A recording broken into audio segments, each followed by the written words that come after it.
Bonjour à tous, quel plaisir de vous retrouver encore une fois pour une critique vidéo.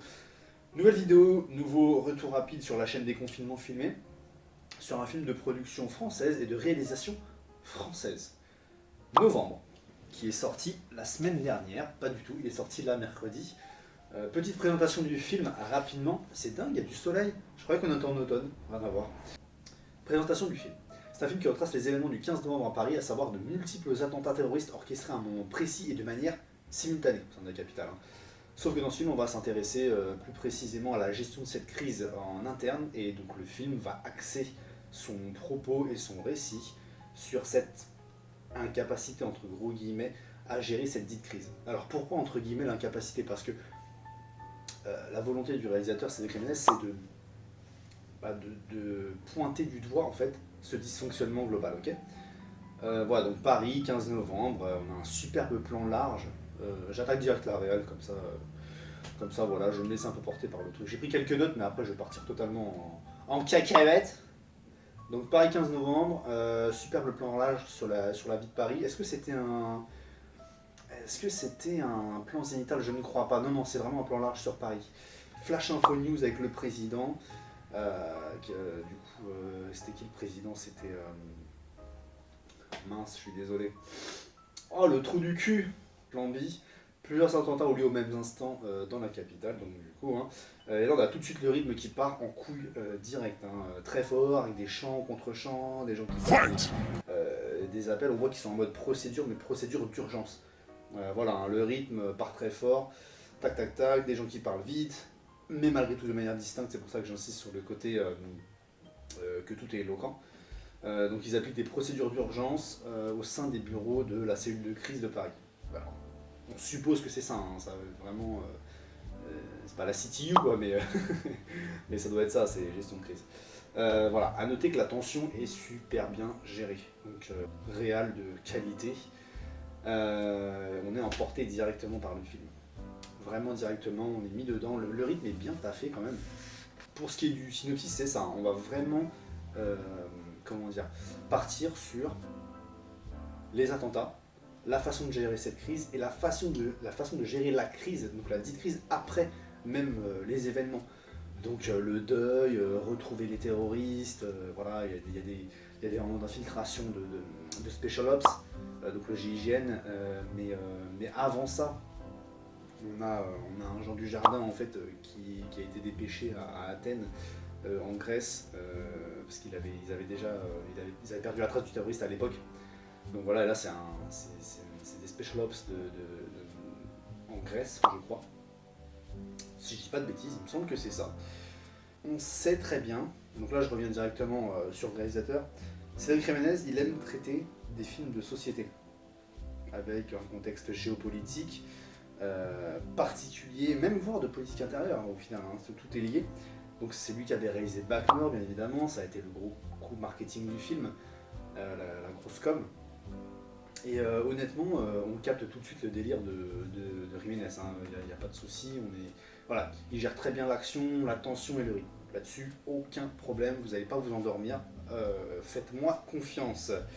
Voilà, Bac Nord d'ailleurs qui avait été taxé de film raciste. Voilà, bonne ambiance, on commence la vidéo assez fort, mais bon, par cette énorme merde de Gilles Verdès, donc voilà, peu importe, je ne donnerai pas d'avis là-dessus. Vous faites votre propre opinion. Voilà. Pour le casting, on a quand même un casting aux petits oignons. Donc là, on a Jean Dujardin, Anaïs de Moustier, Sandrine Kiberlin et Jean-Yves Berthelot. Alors, intéressant Jean-Yves Berthelot parce que c'est un Berthelot. Il jouait également je crois que c'était le directeur de l'IGPN dans Bac Nord. Ce mec a une gueule cassée, j'adore sa face. J'avoue que j'aime beaucoup. Donc à chaque fois que je plonge, quand je le vois, je fais ah. Bon après on ne le voit pas énormément non plus dans Novembre. Voilà. Donc, au niveau de l'acting, il n'est pas très présent.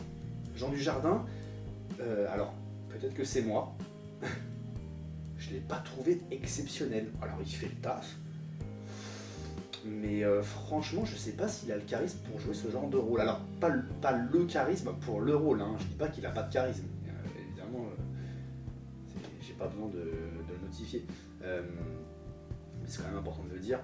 Si, il a du charisme, mais il n'a pas le gabarit pour j'ai l'impression pour ce rôle au niveau de peut-être l'élocution, du timbre de voix, je sais pas, il y a un truc qui passe pas de ouf. Et pour les autres actrices et acteurs, très bien. Franchement, c'est super bien géré, il y a juste aucun souci. C'était qui sinon? Donc Anaïs de Moustier, Sandrine Kiberlin, Jean-Yves Berthelot, oui d'accord. Il y a une espèce de... un genre, pas de second rôle, mais une indique, parce qu'à un moment on doit retrouver les terroristes, donc c'était une affaire qui avait bien popé sur BFM à l'époque, je me souviens, où c'était en Belgique et tout, et finalement il s'était fait sauter, donc voilà, on revient sur cette phase-là, qui joue une musulmane en fait, qui est en lien, c'est sa sœur qui est en lien avec Daesh, malheureusement, et à deux moments, à deux reprises, la performance d'actrice est vraiment pas ouf. Vraiment pas ouf. Et ça fait ça à deux reprises dans le film, pour elle. Hein. Sinon, à part Jean Dujardin qui m'avait pas l'air trop dans le truc, globalement ça passe bien. Hein. On va pas leur taper dessus, mais ça aurait pu être mieux. Ça aurait pu être mieux. Hein. Voilà, peut-être que. Je sais pas. Moi je trouve personnellement, suivant mon ressenti, vous me direz ce que vous en pensez, que ça aurait pu être mieux au niveau de justement du jeu d'acteur. Mais après, je veux dire, on a une réelle tellement bien structurée et bien. Le récit est bien structuré dans le temps, donc aucun problème avec ça. Donc c'est un bon film globalement qui retrace les événements des attentats de Paris. Voilà. Oui, alors excusez-moi, le soleil a tourné, je l'avais vraiment en pleine face cette fois-ci, c'était pas du tout agréable. Je disais sur la réalisation, du coup on va y revenir un petit peu. Donc je vous ai globalement mis le synopsis en place avec le casting. Là on passe directement à la réalisation à proprement parler. Des plans larges, des gros travelling, des gros champs contre champs, des personnes qui parlent entre elles avec la caméra qui tourne dans une pièce manifestement ronde quoi. Il y a des choses très très intéressantes et vraiment c'est la manière de réaliser à proprement parler à Cédric Jiménez. Vraiment il fait vraiment le taf et globalement ça marche quand même plutôt bien dans l'ensemble. J'ai pas relevé le truc. Ah si, on a vraiment de la grosse caméra épaule, notamment quand tu vas rentrer dans les buildings, quand les opérations, donc le GIGN font leur intervention et tout, c'est assez violent. L'action est très bien gérée, caméra épaule, on entre avec eux, il y a un gros travail de la tension, donc ça marche vraiment très bien dans soit dans les phases d'infiltration entre guillemets et dans les phases d'approche en conflit, à un moment ils doivent rattraper la voiture, ou même quand les gens partent, il y a des gros plans resserrés. Mais c'est du putain de gros plan, on voit les grains de la peau quoi. C'est assez appréciable, franchement c'est stylé, c'est du bon cinéma. Hein. Le Jiménez là il fait quand même un taf solide.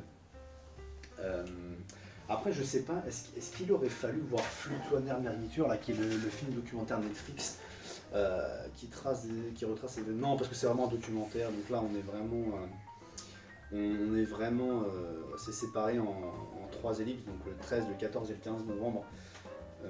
Donc il n'y a pas besoin d'avoir regardé le documentaire Netflix, on parle vraiment des attentats, le soir des attentats et les 2 jours qui s'en suivent pour retrouver du coup Salah Abdeslam, voilà pour le coup.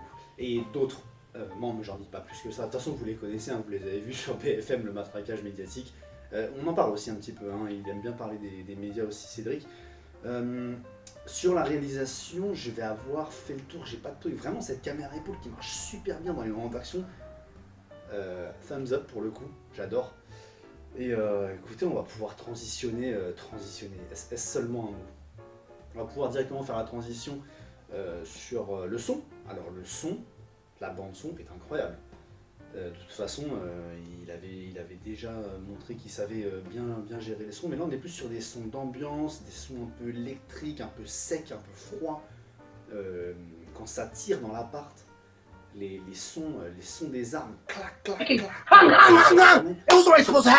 On a bien vu qu'il a voulu retransmettre ce genre de gros sons métalliques que font les AK-47, c'est vraiment le son que ça envoie.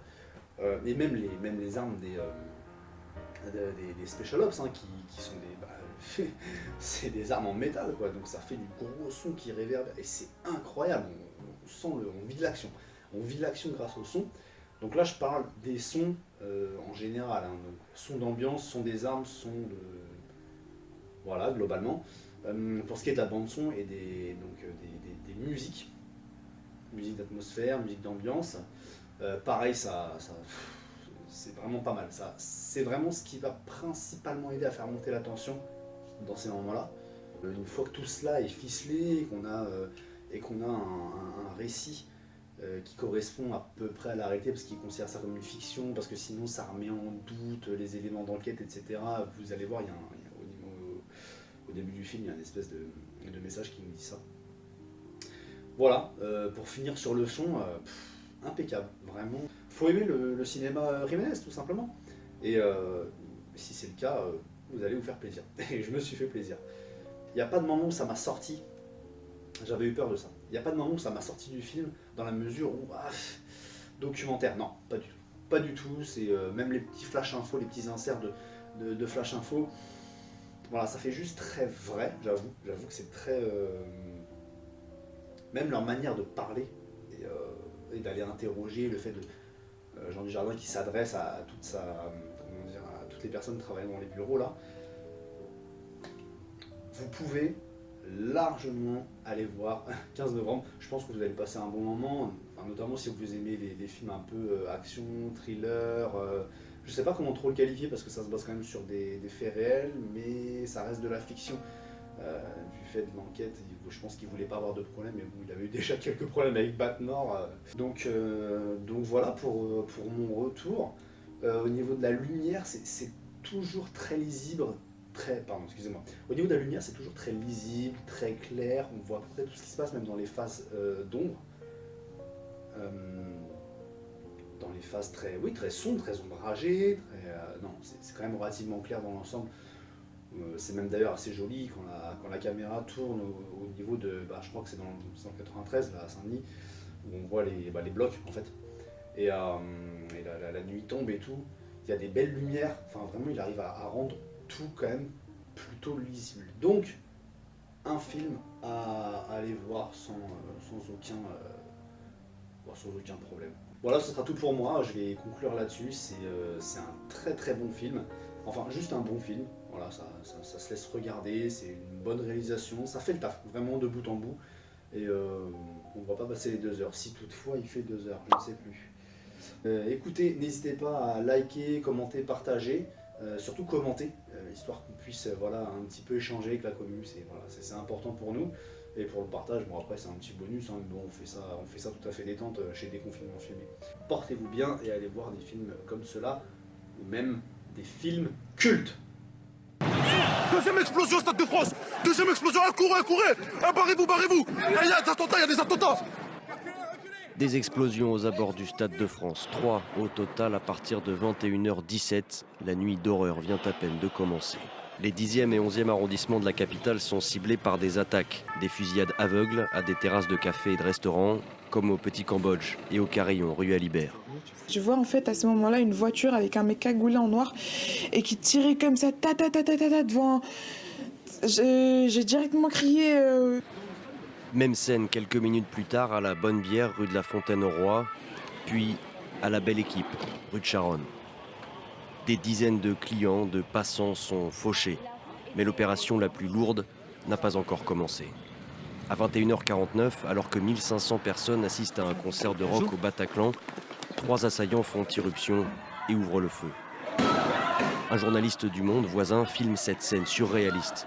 Des spectateurs tentent de fuir par une porte dérobée, d'autres sont même accrochés aux fenêtres. On entend tous les coups de Kalachnikov, les gens comme si les gens se faisaient torturer, les gens avaient mal parce que se faisaient tirer dessus. C'était une boucherie, c'était un carnage, des gens morts partout et voilà.